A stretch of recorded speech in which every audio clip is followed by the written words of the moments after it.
Hello everyone, welcome to the session. आज के lecture में हम लोग इकोनॉमिक्स का 12th स्टैंडर्ड इकोनॉमिक्स का फर्स्ट चैप्टर देखने वाले हैं, जो हमारा बेस है ग्राफ्स इन इकोनॉमिक्स। बहुत ही इजी चैप्टर है। बेसिकली हम लोग देखने वाले हैं कि किस तरह से किसी भी इंफॉर्मेशन को हम लोग क्या कर सकते हैं, डायग्राम के फॉर्म में प्रेजेंट कर सकते हैं, ग्राफ के फॉर्म में प्रेजेंट कर सकते हैं।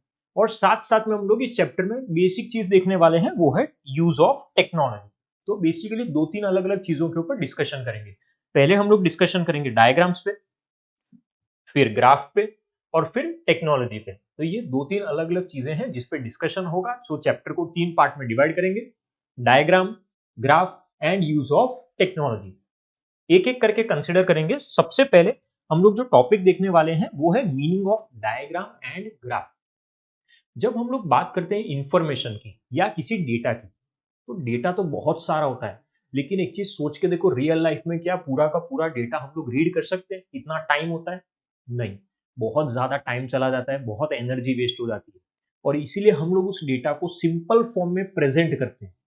और उस डेटा को जब हम लोग सिंपल फॉर्म में प्रेजेंट करते हैं तो हमारे पास दो ऑप्शन है। सबसे पहला ऑप्शन क्या है हमारे पास? डायग्राम फॉर्म में प्रेजेंट करेंगे हम लोग उस डेटा को।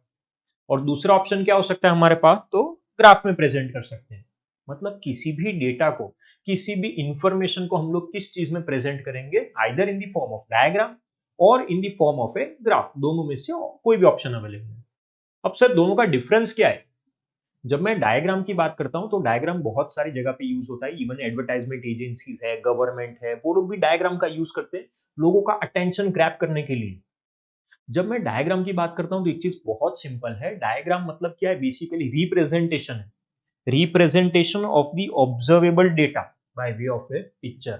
मतलब डेटा को हम लोग रिप्रेजेंट कर रहे हैं। और एक चीज हमेशा ध्यान रखना, डायग्राम को समझने के लिए एज सच हमें बहुत ज्यादा स्टैटिस्टिकल नॉलेज की जरूरत नहीं है। हम लोग ना ही यहाँ पे कोई स्टैटिस्टिकल टूल्स का यूज करने वाले हैं, और ना ही उसको समझने के लिए हमें कोई नॉलेज चाहिए स्टैटिस्टिक्स की। कोई कॉमन मैन, जो हम बोलते हैं ना लेमैन, आम आदमी, तो कोई लेमैन भी बहुत आसानी से डायग्राम को समझ सकता है। डायग्राम को समझना बहुत इजी है। किसी भी कॉम्प्लिकेटेड इंफॉर्मेशन को, कॉम्प्लिकेटेड डेटा को हम लोग सिंपल तरीके से क्या कर सकते हैं? प्रेजेंट कर सकते हैं in the form of a diagram. दूसरी जो चीज है वो है ग्राफ। ग्राफ का मतलब भी क्या बोला है? Representation of observable data by way of picture. इसमें भी सेम है। बट एक चीज याद रखना, जब भी हम लोग ग्राफ बनाते हैं तो ग्राफ बनाने के टाइम पे हम लोगों को स्टैटिस्टिकल टूल्स का यूज करना पड़ता है। ग्राफ समझने के लिए भी इंसान को स्टैटिस्टिक्स की नॉलेज होनी चाहिए। जब तक मेरे पास स्टैटिस्टिकल नॉलेज नहीं है, मैं ग्राफ को शायद इतनी आसानी से नहीं समझ पाऊंगा। जो बेसिक डिफरेंस है डायग्राम में और ग्राफ में, वो क्लियर होना चाहिए। डायग्राम के लिए स्टैटिस्टिकल नॉलेज की जरूरत नहीं होती, जबकि ग्राफ के लिए स्टैटिस्टिकल नॉलेज की जरूरत है। क्योंकि हम लोग यहाँ पे जो भी इंफॉर्मेशन है उसको हम लोग एक्स एक्सिस पे और वाई एक्सिस पे क्या करने वाले हैं? रिफ्लेक्ट करने वाले हैं। जो भी कॉम्प्लेक्स इंफॉर्मेशन है, स्टैटिस्टिकल इंफॉर्मेशन, उसको हम लोग क्या कर सकते हैं? ग्राफ पे रिप्रेजेंट कर सकते हैं। यहां तक क्लियर होना चाहिए। और जब हम लोग ग्राफ की बात करते हैं, हम लोग इवन पहले भी पढ़ चुके हैं, स्टैटिस्टिक्स में पढ़ चुके हैं हम लोग। ग्राफ के अंदर दो एक्सिस होते हैं हमारे, एक्स एक्सिस और वाई एक्सिस। प्लस ये जो एक्स एक्सिस और वाई एक्सिस है, इसके अंदर 4 डिफरेंट क्वाड्रेंट्स होते हैं, 4 अलग अलग क्वाड्रेंट्स होते हैं, अगर पता हो तो। एक्स एक्सिस के लिए 2 होते हैं और वाई एक्सिस के लिए भी 2। बेसिकली इस तरीके से क्वाड्रेंट से अलग अलग डिवाइड किए हुए हैं स्टैटिस्टिक्स में, जो हम लोग ऑलरेडी पहले पढ़ चुके हैं लोअर स्टैंडर्ड्स में। यहाँ पे हमें कुछ एग्जाम्पल देके रखा है। जैसे यहाँ पे हमें दिया है example of data with discrete frequency series. Discrete series पढ़ा ना स्टैटिस्टिक्स में? मतलब यहाँ पे इंडिविजुअल नंबर्स है, प्राइस दिया हुआ है हमें, और इस प्राइस पे जो डिमांड थी उसकी बात की है। ये क्या है? डिस्क्रीट सीरीज है। और इस डिस्क्रीट सीरीज को प्रेजेंट करने के लिए इस डेटा को प्रेजेंट कर सकता हूं कौन से फॉर्म में? डायग्राम के फॉर्म में। एक चीज याद रखना, डिस्क्रीट सीरीज के लिए हमेशा क्या होता है? डायग्राम। नीचे जो दूसरा एग्जांपल देके रखा है, ये जो एग्जांपल है ये कंटीन्यूअस सीरीज का है, कंटीन्यूअस फ्रीक्वेंसी डिस्ट्रीब्यूशन। जहां पे हम लोग देख सकते हैं इनकम क्लास देके रखी है कि अगर हमारी इनकम 10,000 से 20,000 है तो उसमें कितने लोग आते हैं, 20,000 से 30,000 में कितने लोग आते हैं, 30 से 40 में कितने लोग आते हैं। ये दोनों ही चीजें, मार्क्स हो या इनकम हो, ये दोनों किसका एग्जाम्पल है? ये कंटिन्यूअस सीरीज का एग्जाम्पल है। और कंटिन्यूअस सीरीज को अगर मुझे रिप्रेजेंट करना है तो कौन से फॉर्म में रिप्रेजेंट करूंगा? ग्राफ के फॉर्म में प्रेजेंट करने वाला हूं। याद रखेंगे, जो डिस्क्रीट सीरीज थी वो डायग्राम के लिए है, और जो कंटिन्यूअस सीरीज है उसको कौन से फॉर्म में रिप्रेजेंट करेंगे? ग्राफ के फॉर्म में प्रेजेंट करेंगे हम लोग। यहां तक क्लियर होना चाहिए सभी को, बहुत सिंपल था। अब यहाँ पे हमें एक टॉपिक दिया है importance of diagram and graph. मतलब जब भी हम लोग डायग्राम का यूज करते हैं, ग्राफ का यूज करते हैं, तो उसके क्या इंपॉर्टेंस है हमारे लिए, क्यों इंपॉर्टेंट है। फर्स्ट पॉइंट वाइज जाएंगे। The subject of study of economics which is perceived as difficult and complicated is made easier. मतलब जो भी हम लोग इकोनॉमिक्स में पढ़ते हैं, हमको शायद बहुत डिफिकल्ट लगता है, कॉम्प्लिकेटेड लगता है ना, बट ग्राफ की मदद से और डायग्राम की मदद से हम लोग उसी चीज को बहुत आसानी से क्या कर सकते हैं, समझ सकते हैं। वो बहुत ही कम कंफ्यूजिंग हो जाएगा हमारे लिए। सो याद रखेंगे, डिफिकल्ट चीजों को हम लोग क्या कर सकते हैं, बहुत इजी तरीके से समझ सकते हैं।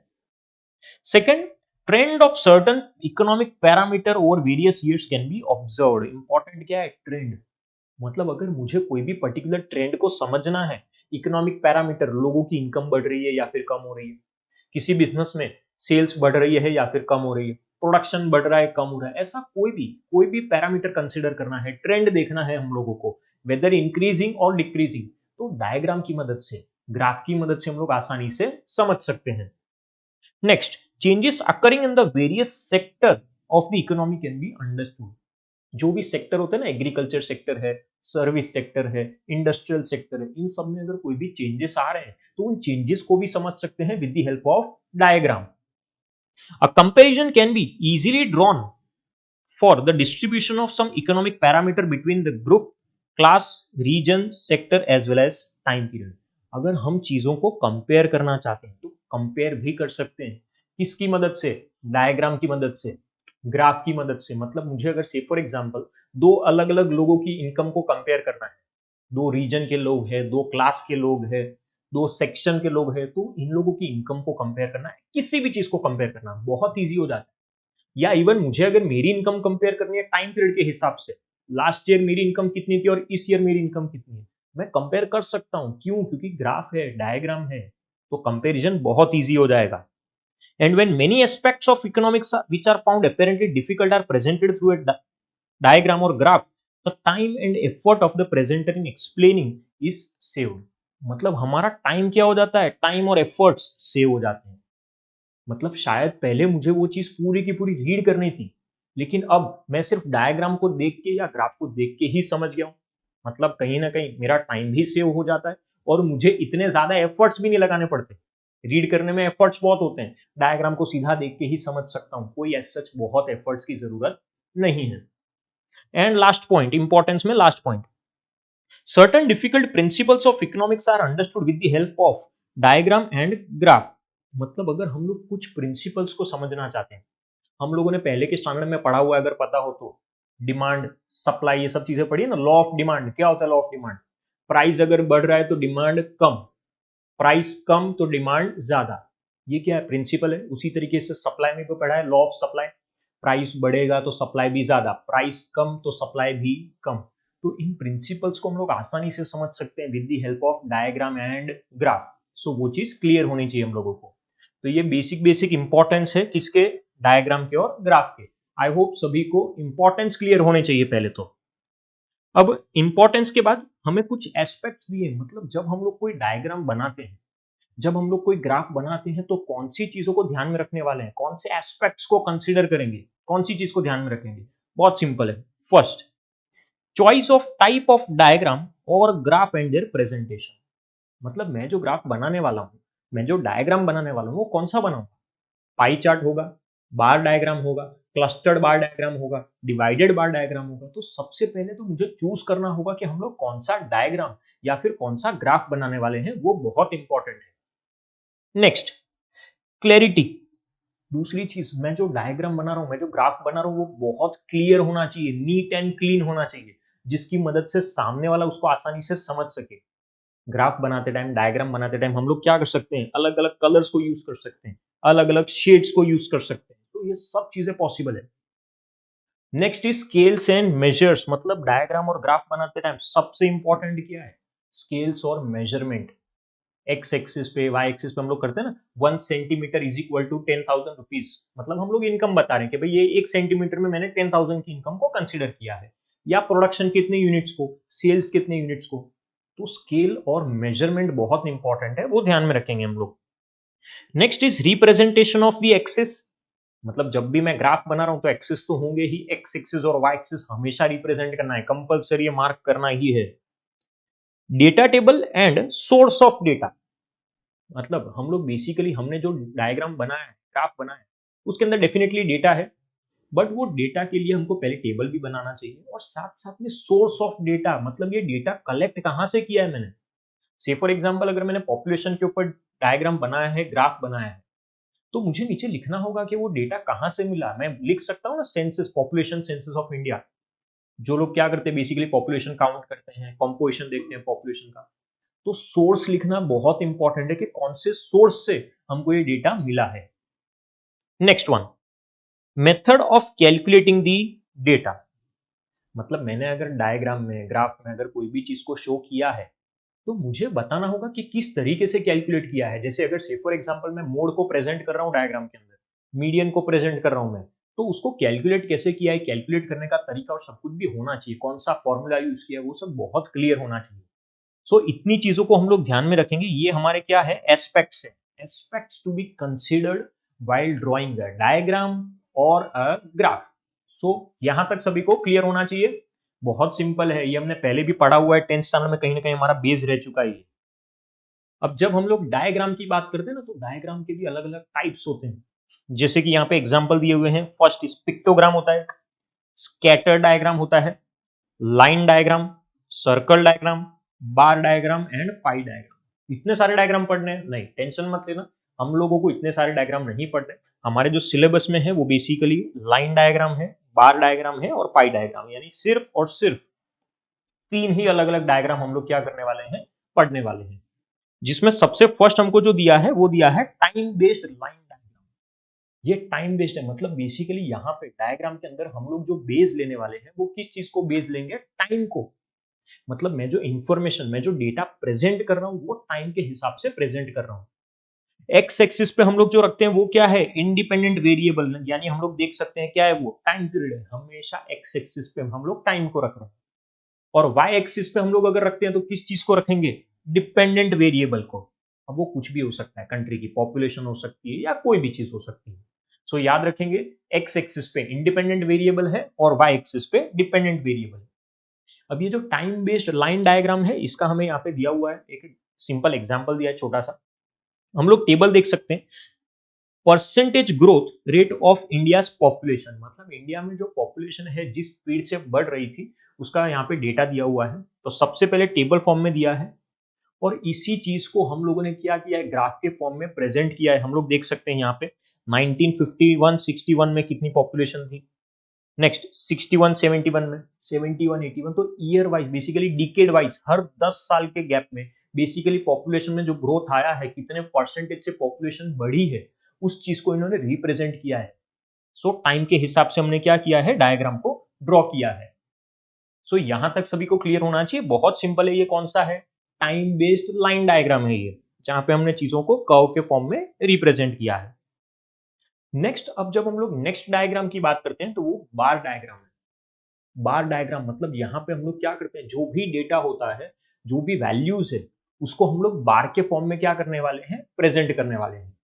और याद रखना, यहाँ पे जो बार है ना, उसमें हम लोग बार को कैसे भी ड्रॉ कर सकते हैं, इन वर्टिकल फॉर्म और else in the horizontal form, वो हमारे ऊपर है। जो भी डेटा को प्रेजेंट करना है, लिटरेसी है, अर्बन एरिया है, रूरल एरिया है, मेल है, फीमेल है, जिस भी चीज को प्रेजेंट करना है कर सकते हैं। कुछ पॉइंट्स इसके, अ वर्टिकल और ए horizontal bar is drawn for each value, वो हमारे ऊपर है। वर्टिकल तरीके से भी ड्रॉ कर सकते हैं, हॉरिजॉन्टल फॉर्म में भी ड्रॉ कर सकते हैं बार डायग्राम को। And a separate bar is drawn for each section or a time period, and the height and length of the bar indicates the value for that section or the time period. Her value के लिए अलग बार draw करते हैं हम, और उसकी जो length है वो किस पे डिपेंड करती है, वैल्यू पे। जिस हिसाब से वैल्यू होगी उस हिसाब से ही हम लोग बेसिकली क्या करने वाले हैं, लेंथ लेके आएंगे बार में। And thus by comparing the height and length of a bar comparison can be made, मतलब मैं क्या कर सकता हूं, दो अलग अलग बार जो मैंने ड्रॉ की है उसके बीच में कंपैरिजन भी कर सकता हूं आसानी से। और जब हम लोग बार डायग्राम की बात करते हैं तो इसमें हम लोग तीन तरह के बार डायग्राम पढ़ेंगे, जिसमें एक है simple bar diagram, next is clustered bar diagram, and third one is divided bar diagram. सबसे पहले simple bar diagram. Simple bar diagram मतलब ये ऐसा बार डायग्राम है जिसके अंदर बेसिकली सिर्फ एक ही वेरिएबल है, एक से ज्यादा वेरिएबल ही नहीं है। मतलब किसी भी पर्टिकुलर रीजन, ईयर की या बात कर रहे हैं कुछ भी, लेकिन बेस क्या लेंगे तो सिर्फ एक ही वेरिएबल होगा, उससे ज्यादा वेरिएबल नहीं होने वाला है यहाँ पे कभी भी। जैसे हम लोग यहाँ पे एग्जांपल देख सकते हैं, by monthly sale of chocolate boxes in a shop. मतलब यहाँ पे जो डेटा हमने दिया है वो सिर्फ और सिर्फ किसका दिया है, सेल्स का दिया है, कि कौन से मंथ में कितनी सेल हुई थी, बस। इसके अलावा कुछ भी नहीं है। कितने कैरेक्टरिस्टिक्स रिप्रेजेंट कर रहा है, only one, that is sale of units, sale of chocolates. उसके अलावा कुछ भी नहीं। हम लोग देख सकते हैं जनवरी और फरवरी में क्या हो रहा है, तो बेसिकली कितनी चॉकलेट सेल हुई, 35 यूनिट्स। मार्च अप्रैल में 60, मई जून में 65। और हम लोग देख सकते हैं जैसे जैसे वैल्यू चेंज हो रही है, सेल्स के यूनिट्स चेंज हो रहे हैं ना, बार की लेंथ भी चेंज हो रही है। 35 था तो बार की लेंथ थोड़ी कम थी, 60 में बार की लेंथ क्या हो गई, बढ़ गई। तो वो चीज का हम लोग हमेशा ध्यान रखेंगे। प्लस एक चीज और ध्यान रखना, बार की लेंथ इंपॉर्टेंट होती है, विड्थ इंपॉर्टेंट नहीं होती है। जो विड्थ है वो हमेशा सेम ही रहेगी। हम लोग देख सकते हैं कि यहाँ पे जितने भी बार दिए हुए हैं 35, 60, 65 जो भी है, सबकी विड्थ क्या है, सेम ही है। जो चेंजेस आ रहे हैं वो सिर्फ और सिर्फ किसमें है, लेंथ में है, हाइट में है। Next one, clustered bar diagram. ये सेकंड है, पहले क्या देखा था हमने, सिंपल बार डायग्राम। नेक्स्ट क्या देख रहे हैं, clustered bar diagram. In this type of a graph, values of A common variable and over a common base are given for more than one section of the related parameters। यहाँ पे एक से ज्यादा characteristics को हम लोग basically क्या करने वाले हैं, रिप्रेजेंट करने वाले हैं। जैसे से फॉर एग्जांपल अगर मैं ऐसा बोलता हूँ, लिटरेसी लेवल की बात कर रहे हैं, तो उसके अंदर भी मैं लेके आ सकता हूँ मेल एंड फीमेल। कितने मेल लिटरेट है, कितनी फीमेल लिटरेट है, उसको लेके आ सकते हैं हम लोग यहाँ पे। सो एक से ज्यादा एट्रीब्यूट शो कर रहा है, कैरेक्टरिस्टिक शो कर रहा है। और हर अलग डेटा के लिए हम लोग शेड और कलर्स को क्या कर सकते हैं, यूज कर सकते हैं। यहाँ पे भी एग्जाम्पल दिया है, एग्जाम्पल की मदद से ज्यादा क्लियर होगा। By monthly sale of chocolate boxes for different size. पहले वाले में सिर्फ क्या था, सेल्स ऑफ चॉकलेट। अब क्या है, according to the size, size के हिसाब से। मतलब हमने जो सेल किया है वो स्मॉल साइज के हिसाब से है, मीडियम साइज के हिसाब से कितनी चॉकलेट्स, और लार्ज साइज की कौन सी चॉकलेट्स है। तो यहाँ पे दो एट्रीब्यूट्स आ जाते हैं। पहले तो सेल है, सेल ऑफ चॉकलेट्स, और उसको भी हमने फर्दर क्या किया है, दो तीन पार्ट में डिवाइड कर दिया है। अब यहाँ पे हम लोग देख सकते हैं इसी चीज को यहाँ पे small size, medium size and large size के लिए अलग अलग हमने क्या किए, बार को ड्रॉ किया है। जैसे जनवरी एंड फरवरी मंथ है तो उसके अंदर हम लोगों ने स्मॉल साइज की 30 यूनिट सेल किए होंगे, मीडियम साइज के 15 और लार्ज साइज के 25। तो हर चीज के लिए, हर कैरेक्टरिस्टिक्स के लिए हमने अलग से बार बनाया है और अलग से शेडिंग की है, कलर किया है। स्मॉल साइज के लिए पूरा ब्लैक कर दिया, मीडियम या लार्ज साइज में हमने लाइनिंग कर दी है उसके अंदर। सो बेसिकली जितने ज्यादा बार्स है हम लोग शेड्स का और कलर्स का क्या कर सकते हैं, यूज कर सकते हैं। बट याद रखेंगे क्लस्टर्ड बार डायग्राम है तो क्लस्टर्ड बार डायग्राम के अंदर क्या होना चाहिए, कैरेक्टरिस्टिक्स एक से ज्यादा होने चाहिए। और सिंपल वाले में क्या था, सिर्फ एक ही कैरेक्टरिस्टिक्स, एक ही एट्रीब्यूट को क्या करते हैं, रिप्रेजेंट करते हैं हम लोग। Next last one, divided bar diagram. In such a diagram, every single value of the variable has a subcategory, and hence we get division in all the bars which represent a common variable and a common base value। Her value के लिए क्या है, सब category है। यहाँ पे सब category से ही हम लोग आगे बढ़ने वाले हैं। तो याद रखना, जब भी सब कैटेगरी का क्वेश्चन हो, मतलब दिमाग में एक ही चीज आनी चाहिए, क्या है, डिवाइडेड बार डायग्राम। एमसीक्यू में अगर पूछा कि सब कैटेगरी किसमें होती है, डिवाइडेड में, सिंपल में, क्लस्टर्ड में, पाई चार्ट में, तो किसमें होती है, डिवाइडेड बार डायग्राम में। यहाँ पे हम लोग देख सकते हैं example, by monthly sale of chocolate boxes by sales person in the rural and the urban area in a region. हम लोग सेल्स की बात कर रहे थे अभी तक, लेकिन इन्होंने सेल्स के अंदर भी कैटेगरी लेके आ गए कि हमने रूरल एरिया में कितनी सेलिंग की है और अर्बन एरिया में कितनी सेलिंग की है। सो बेसिकली यहाँ पे क्या है, सब कैटेगरी है। सो उसी चीज को हम लोग डायग्राम में भी देख सकते हैं। हम लोग यहाँ पे सेल्स के लिए तो सेम ही बार तो एक ही है, लेकिन उस बार को हमने अलग अलग पार्ट में क्या किया है, डिवाइड किया है। जैसे कि हम लोग देख सकते हैं कि ये जो बार है उसको दो पार्ट में डिवाइड किया है, एक रूरल एरिया के लिए और एक अर्बन एरिया के लिए। नेक्स्ट में मार्च अप्रैल में भी सेम। सो हर जगह पे बार को हम क्या कर रहे हैं, दो दो पार्ट में डिवाइड कर रहे हैं, और उसको क्या बोला जाता है, डिवाइडेड बार डायग्राम बोला जाता है। सो याद रखना, यहाँ पे हमारे तीन तरह के डायग्राम देखे, simple bar diagram, clustered bar diagram and divided bar diagram. अब यहाँ पे कुछ पॉइंट्स दिए हैं, important points, aspects to be considered while drawing a bar diagram. मतलब जब हम लोग कोई बार डायग्राम बनाते हैं तो उस टाइम पे कौन सी चीजों का ध्यान रखते हैं? The width of the bar does not represent any data and hence all the bar should B of equal width.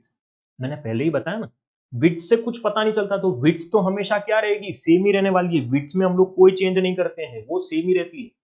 Change किस में आएगा, सिर्फ और सिर्फ लेंथ में। हर बार की विड्थ क्या रखोगे, सेम।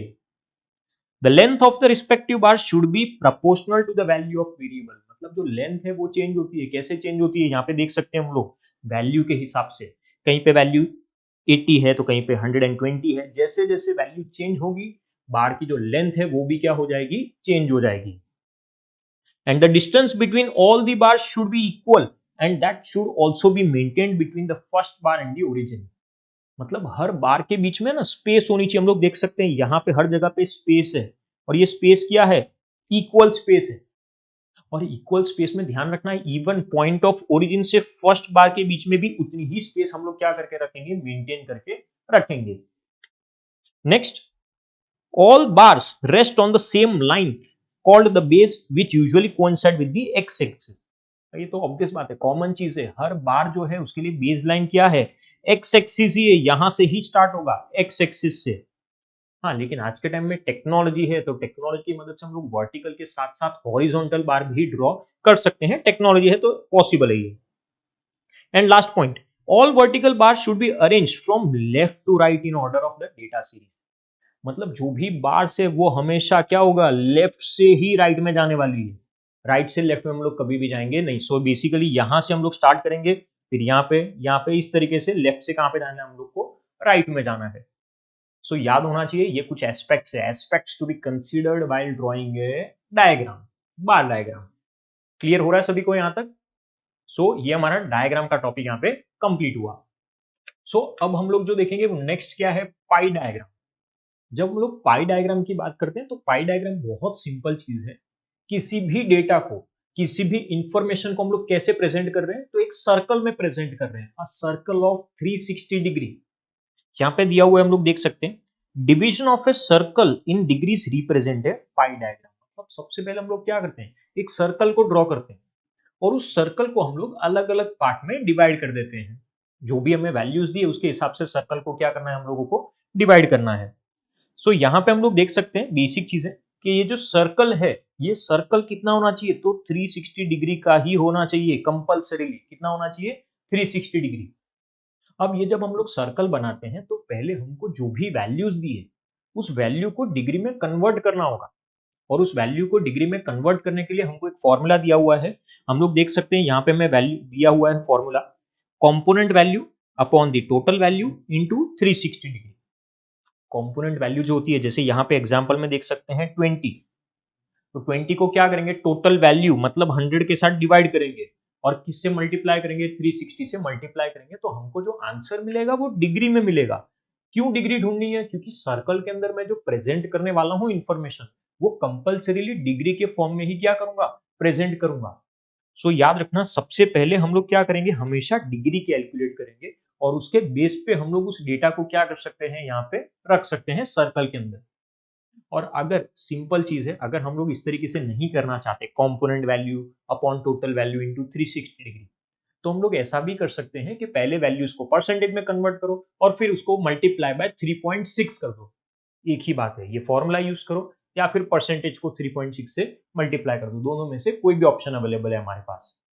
अब यहाँ पे हम लोग पाई डायग्राम से रिलेटेड कुछ चीजें देख सकते हैं, कुछ एस्पेक्ट्स देख सकते हैं। 360 degree makes a circle. Obvious बात है, जो सर्कल है वो कितनी डिग्री का होगा, 360 डिग्री का। Degree for subdivision are calculated in proportion to the value of variable. मतलब सेकंड चीज क्या करते थे हम लोग, डिग्री कैलकुलेट करते थे। कैसे कैलकुलेट करते थे, फॉर्मूला से, component value upon total value into 360। And third, if the relevant data is to be compared across the region or time, then two pie diagrams can be drawn। मतलब अगर मैं दो चीजों को कंपेयर करना चाहता हूं तो पाई डायग्राम, पाई चार्ट भी कितने बनाने पड़ेंगे, दो बनाने पड़ेंगे, ताकि हम लोग आसानी से क्या कर सके, कंपेयर कर सके चीजों को। तो ये एस्पेक्ट्स है, ध्यान में रखने हैं ग्राफ के टाइम पे, पाई डायग्राम के टाइम पे। अब यहाँ पे कुछ अलग अलग तरह के ग्राफ है जो हम लोग इकोनॉमिक्स में यूज करते हैं। जैसे एक हमें बोला है time series graph, next is graph for continuous frequency distribution and logarithmic graph. हम लोग सिर्फ एक ही चीज पढ़ने वाले हैं, वो है टाइम सीरीज ग्राफ पढ़ने वाले हैं हम लोग। अब देखते हैं टाइम सीरीज ग्राफ में, इन अ ट्रेड साइकिल और in a cycle of economic activity short term and long term regular और irregular changes are observe. Trade cycle मतलब बिजनेस साइकिल, जब भी हम लोग बिजनेस करते हैं तो क्या बहुत आसानी से स्मूथली हमारा बिजनेस जाएगा? नहीं, हमारे बिजनेस में ना उतार चढ़ाव आते हैं, हमेशा अप्स एंड डाउन्स, कभी बूम कभी डिप्रेशन होता है ना। तो बेसिकली हम लोग क्या कर रहे हैं, यहाँ पे ट्रेंड देख रहे हैं कि किस तरह से ट्रेंड है, मतलब हमारा बिजनेस ग्रो कर रहा है, फ्लक्चुएशंस कितने आ रहे हैं, उन सभी चीजों को देखते हैं और उन सभी चीजों को हम लोग क्या करते हैं, बेसिकली ग्राफ के फॉर्म में प्रेजेंट करते हैं, एक कर्व के फॉर्म में प्रेजेंट करेंगे चीजों को। सो वो बेसिकली हमारे लिए क्या बन जाता है, टाइम सीरीज ग्राफ बन जाता है। बस बहुत सिंपल, इतना सही है इसमें। अब नेक्स्ट जो हमारा टॉपिक है वो है यूज ऑफ टेक्नोलॉजी, मतलब चैप्टर का थर्ड पार्ट। पहले दो पार्ट में क्या था, डायग्राम और ग्राफ। थर्ड पार्ट में क्या है, यूज ऑफ टेक्नोलॉजी की बात की है। आज के टाइम में हमारी लाइफ टेक्नोलॉजी के बिना बहुत अधूरी है। कंपल्सरी हम लोग क्या करेंगे, टेक्नोलॉजी को यूज करते हैं, हर जगह पे यूज करते हैं टेक्नोलॉजी को। मुझे फ्रेंड्स और रिलेटिव से अगर बात करनी है ना तो टेक्नोलॉजी का यूज करता हूँ। मूवी देखनी है तो भी टेक्नोलॉजी है, म्यूजिक सुनना है तो भी टेक्नोलॉजी है, कहीं पे जाना है तो नेविगेट करते हैं, गूगल मैप यूज करते हैं ना हम लोग, ये भी टेक्नोलॉजी है। मतलब हर जगह पे कहीं ना कहीं हम लोग टेक्नोलॉजी का यूज कर रहे हैं। इवन एजुकेशन में मैं अभी पढ़ा रहा हूँ, किसकी मदद से पढ़ा रहा हूँ, टेक्नोलॉजी की मदद से। सो टेक्नोलॉजी हर जगह पे यूज होती है, एजुकेशन में भी यूज होती है। सो यहाँ पे हम लोग देखेंगे कुछ चीजें, किस तरीके से हम लोग टेक्नोलॉजी को यूज करते हैं, कौन सी चीजें यूज करते हैं। जिसमें सबसे फर्स्ट बोला है कंप्यूटर टेक्नोलॉजी। अगर इकोनॉमिक्स का स्टूडेंट है तो उसने डेफिनेटली कंप्यूटर वर्ड तो सुना ही होगा, उसको पता ही होगा। हम लोग इकोनॉमिक्स की बहुत सारी चीजें हैं जो कंप्यूटर टेक्नोलॉजी की मदद से समझ सकते हैं, जैसे कि सबसे फर्स्ट हमें बोला है प्रेजेंटेशन। हम बोलते हैं ना पावर पॉइंट प्रेजेंटेशन, पीपीटी बोलते हैं जिसको शॉर्ट में। तो हम लोग किसी भी इंफॉर्मेशन को क्या कर सकते हैं, प्रेजेंट कर सकते हैं पावर पॉइंट में, पीपीटी में, बहुत सिंपल फॉर्म में। जैसे से फॉर एग्जांपल अगर हमारे पास बजट का टॉपिक है, तो उस बजट के टॉपिक को मैं दो तीन अलग अलग स्लाइड्स में क्या कर सकता हूँ, डिवाइड कर सकता हूँ। फर्स्ट स्लाइड में मैं बजट का मीनिंग कवर करूंगा, सेकंड में बजट के बारे में जो भी फीचर्स है उसके, थर्ड में बजट के जो कंपोनेंट्स है, रेवेन्यू बजट, कैपिटल बजट, ये सब चीजें। तो हम लोग किसी भी इंफॉर्मेशन को, इकोनॉमिक्स की जो भी इंफॉर्मेशन है उसको आसानी से पावर पॉइंट में क्या कर सकते हैं, प्रेजेंट कर सकते हैं। दूसरा तरीका एक्सेल वर्कशीट होता है ना, एक्सेल होता है जैसे एमएस वर्ड होता है, उसी तरीके से एमएस एक्सेल भी होता है ना, माइक्रोसॉफ्ट एक्सेल होता है ना। तो यहाँ पे एक्सेल की बात की है कि हम लोग किसी भी डेटा को एक्सेल में भी प्रेजेंट कर सकते हैं। जब डेटा बहुत बड़ा हो, बहुत बड़े नंबर्स में हो ना, तो हमेशा डेटा को क्या करेंगे हम लोग, एक्सेल में रिकॉर्ड करते हैं। उसके अंदर फॉर्मूलाज लेके आना या कोई भी चीज, एक जस्ट सिंगल क्लिक करते हैं और हमें आसानी से जो भी आंसर चाहिए या जो भी इंफॉर्मेशन ढूंढ रहे हैं वो मिल जाती है। तो एक्सेल भी आज के टाइम में बहुत इंपॉर्टेंट है, बहुत सारे लोग एक्सेल को यूज करते हैं। मुझे चीजों को कैलकुलेट करना है, अगर मुझे टोटल करना है, एवरेज निकालनी है, कोरिलेशन है, कोई भी चीज, हर चीज के लिए हम लोग क्या कर सकते हैं, एक्सेल को यूज कर सकते हैं। सो थाउजेंड्स में हो, लैक्स में हो डेटा, कोई फर्क नहीं पड़ता। Next, diagrams and graph chapter में पहले से ही पढ़ रहे हैं हम लोग, डायग्राम और ग्राफ। तो डायग्राम में हमने देखा था ना, डायग्राम जब ड्रॉ करते हैं तो हम लोग क्या करते हैं, बेसिकली स्टैटिस्टिकल नॉलेज की जरूरत नहीं है। वर्ड फाइल अगर एमएस वर्ड है तो उसके अंदर मैं आसानी से डायग्राम ड्रॉ कर सकता हूँ ना। मैं फ्री हैंड कर्व ड्रॉ कर सकता हूँ, डिमांड कर्व जो होता है हमारा डाउनवर्ड स्लोपिंग है, सप्लाई कर्व अपवर्ड स्लोपिंग है, वर्ड में ये सब कुछ पॉसिबल है। ग्राफ भी बना सकते हैं, अगर मुझे ग्राफ बनाना है तो मैं एक्सेल की मदद से आसानी से ग्राफ बना सकता हूँ। तो ये सब कुछ पॉसिबल है कंप्यूटर टेक्नोलॉजी की मदद से। नेक्स्ट, ग्राफ डायग्राम और ग्राफ के बाद स्टोरेज टूल्स, मतलब आज के टाइम में हम लोग जो पढ़ते हैं ना तो हमारे पास बहुत ज्यादा स्टडी मटेरियल होता है, जो हमारे पास कंटेंट है वो बहुत ज्यादा है, फिजिकल नोट्स और वो सब है। अगर आज एक चीज सोच के देखो, इतना सारा डेटा मेंटेन करना, स्टोर करना बहुत डिफिकल्ट है। अगर कोई भी मतलब अलग अलग प्रॉब्लम्स आ सकती है, जैसे कि मॉइस्चर है, पेस्ट है, कोई भी चीज, उसकी वजह से हमारा डेटा क्या हो सकता है, लॉस्ट हो सकता है। सो इससे अच्छा है कि हम लोग डेटा को क्या कर सकें, आसानी से स्टोर कर सकें। हमारे पास आज के टाइम में बहुत सारे अलग अलग ऑप्शन है डेटा स्टोर करने के लिए, जैसे कि ईमेल से ट्रांसफर कर सकते हैं डेटा को, ड्रॉप बॉक्स में, गूगल ड्राइव में सेव कर सकते हैं, डिजी लॉकर में सेव कर सकते हैं। अलग अलग ऑप्शन है, जैसे चाहूं वैसे उस तरीके से मैं डेटा को क्या कर सकता हूँ, स्टोर कर सकता हूँ। सो ये स्टोरेज टूल्स है जो बेसिकली हम लोग क्या करते हैं, यूज करते हैं, इकोनॉमिक्स के स्टूडेंट्स यूज करते हैं। And last one, other tools. कुछ और भी टूल्स है, ये कौन से टूल्स है जो सॉफ्टवेयर के नाम दिए हुए हैं यहाँ पे, ये कौन से सॉफ्टवेयर है, ये डेटा प्रोसेसिंग के लिए है। मतलब लैक्स ऑफ डेटा जो भी है हमारे पास, इंफॉर्मेशन जो भी है, उसको मिनट्स के अंदर हम लोग क्या कर सकते हैं, आसानी से प्रोसेस कर सकते हैं। कुछ सॉफ्टवेयर ऐसे हैं जो परचेज करने पड़ते हैं, तो कुछ सॉफ्टवेयर ऐसे हैं जो फ्री में भी अवेलेबल हो जाते हैं आसानी से हमें इंटरनेट पे। सो वो हमारे ऊपर है कि हम लोग कौन सा सॉफ्टवेयर क्या कर रहे हैं, यूज कर रहे हैं। सो यहां तक सभी को क्लियर होना चाहिए। ये हमने अलग अलग कंप्यूटर टेक्नोलॉजी के पार्ट्स देखे हैं, एलिमेंट्स देखे हैं। अब यहाँ पे कुछ क्वेश्चन भी दिए हैं, एक बहुत सिंपल है। जब हम लोग क्वेश्चन की बात करते हैं, कंप्यूटर टेक्नोलॉजी यूज करते टाइम क्या चीज ध्यान में रखनी है हम लोगों को, if we do not use the right command we may end up losing the material. अगर गलत कमांड को यूज किया, गलत फॉर्मूला को यूज किया या ऐसा कुछ भी, तो हो सकता है कि हमारा मटीरियल ही पूरा चला जाए, या फिर जो डायग्राम बने हैं, जो ग्राफ बने हैं, वो गलत बन जाए। तो उस चीज का ध्यान रखना है कंप्यूटर यूज करते टाइम। जो कमांड यूज करेंगे हम लोग, वो कमांड हमेशा क्या होनी चाहिए, सही होनी चाहिए। नेक्स्ट, कंप्यूटर टेक्नोलॉजी के बाद इंटरनेट टेक्नोलॉजी, इसको नहीं पता है, हम सब लोगों को पता है। आप लोग ये वीडियो देख रहे हो, किसके थ्रू देख रहे हो, इंटरनेट के थ्रू देख रहे हो ना। तो इंटरनेट की मदद से कौन सी चीजें हो सकती है। First is tutorials. Some educational websites put PowerPoint presentation and study material along with the worksheets. बहुत सारे एजुकेशनल इंस्टीट्यूशंस वाले क्या करते हैं, जो भी डेटा होता है, स्टडी मटेरियल है, उसको पावर पॉइंट प्रेजेंटेशन, पीपीटी के फॉर्म में क्या करते हैं, वेबसाइट पे अपलोड कर देते हैं। ओपन एक्सेस है, जिसको ये डेटा चाहिए वो डेटा देख सकता है। Next, active learning. Some videos of the lecture by experts are put on open access site by educational institutions. Active learning है, मतलब अगर कोई भी एजुकेशनल इंस्टीट्यूशन इन सब चीजों को देखना चाहता है तो वो आसानी से देख सकता है। हम लोग अपलोड करते हैं वीडियोस, हम लोग एक्सपर्ट के जो भी वीडियो है वो अपलोड करते हैं, और स्टूडेंट्स उन वीडियोस को क्या कर सकते हैं, देख सकते हैं। लाइव लेक्चर एंजॉय कर सकते हैं हम लोग, यूट्यूब लाइव या कोई भी चीज पे जा सकते हैं। सो ये एक ऑप्शन होता है हमारे पास। Next, reading material.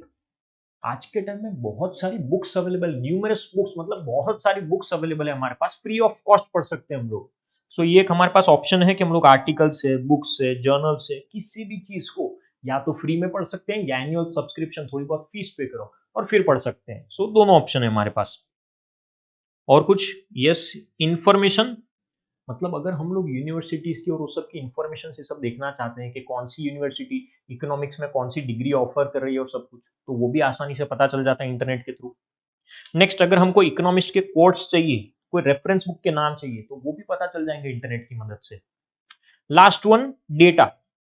अगर हमको कोई भी डेटा चाहिए, सपोज करो मुझे बजट के ऊपर कोई डेटा चाहिए, बैंकिंग के ऊपर, एग्रीकल्चरल प्रोडक्शन के ऊपर, सब कुछ, हर तरह का डेटा, इंपोर्ट है, एक्सपोर्ट है, अनएम्प्लॉयमेंट है, पॉवर्टी है, नेशनल इनकम है, पॉपुलेशन है, जो भी चीज है, ये हर किसी तरह का डेटा हमको आसानी से इंटरनेट के थ्रू मिल जाता है। सो उस चीज का भी हम लोग ध्यान रखेंगे। और इंटरनेट यूज करते टाइम किस चीज का ध्यान रखना है, क्वेश्चन क्या है यहाँ पे, a lot of substandard material, irrelevant information and misleading information are found on the internet। मतलब इंटरनेट पे बहुत बार irrelevant information, misleading information, गलत डेटा भी हो सकता है, तो उसको ब्लाइंडली हम लोग कभी भी ट्रस्ट नहीं कर सकते, उसको हमेशा अवॉइड करना चाहिए। मतलब डेटा कलेक्ट करते हो तो उससे पहले डेटा को हमेशा क्या करना है, हम लोगों को आइडेंटिफाई करना है। नेक्स्ट इज डेटा सीरीज, मतलब कॉम्पैक्ट डिस्क की बात की है। मतलब बहुत सारी लेबोरेटरीज, एजेंसीज, रिसर्च सेंटर्स, ये लोग क्या करते हैं, डेटा को कलेक्ट करते हैं, पब्लिश करते हैं और डेटा को स्टोर करके रखते हैं। कहां पे स्टोर करते हैं, सीडी में, कॉम्पैक्ट डिस्क में स्टोर करके रखते हैं। जैसे कि यहाँ पे एग्जांपल दिया हुआ है, national income accounts of India, country की नेशनल इनकम का डेटा सीडी में अवेलेबल होता है, मिल सकता है हमको। सेंसस ऑफ इंडिया, मतलब पॉपुलेशन सेंसस की बात की है। Annual survey of industries, national sample survey और data pertaining to ministry in India. मतलब किसी भी तरह का डेटा चाहिए, इंडस्ट्री से रिलेटेड चाहिए, पॉपुलेशन से रिलेटेड, हर तरह का डेटा हमको सीडी में मिल जाता है। एजुकेशनल इंस्टीट्यूशन, रिसर्च इंस्टीट्यूशन को ये डेटा अवेलेबल होता है। और ये सीडी को यूज करते टाइम किस चीज का ध्यान में रखना है हम लोगों को, one must have the knowledge regarding the searching the relevant data sheet and get the relevant data. मतलब जब भी हम लोग सीडीज का यूज कर रहे हैं तो सबसे पहले हमें सर्च करना आना चाहिए कि उस सीडी के अंदर डेटा को कैसे सर्च करना है, और उसके बेस पे ही हम लोग क्या कर सकते हैं, बेसिकली उसको यूज कर सकते हैं। अगर मुझे डेटा सीडी को यूज करना नहीं आता, डेटा सर्च करना नहीं आता, तो फिर मेरे लिए ये सीडी कोई काम की नहीं है। सो यहाँ पे हमारा टॉपिक कंप्लीट होता है और हमारा चैप्टर भी कंप्लीट होता है। बहुत इजी चैप्टर था, जिसके अंदर हम लोगों ने क्या क्या चीजें देखी है। सबसे पहले हमने देखा डायग्राम, नेक्स्ट हमने देखा ग्राफ, और थर्ड हमने देखा use of technology. I hope सभी को चैप्टर क्लियर हुआ होगा। अगर आप लोगों को कोई भी डाउट है तो डेफिनेटली आप लोग क्या कर सकते हैं, मुझे मैसेज कर सकते हैं, कॉन्टैक्ट कर सकते हैं, मैं आपके डाउट सॉल्व करूंगा। और अगर वीडियो अच्छा लगे तो डेफिनेटली सब्सक्राइब और लाइक जरूर करना। नेक्स्ट वीडियो में मिलते हैं। Thank you everyone.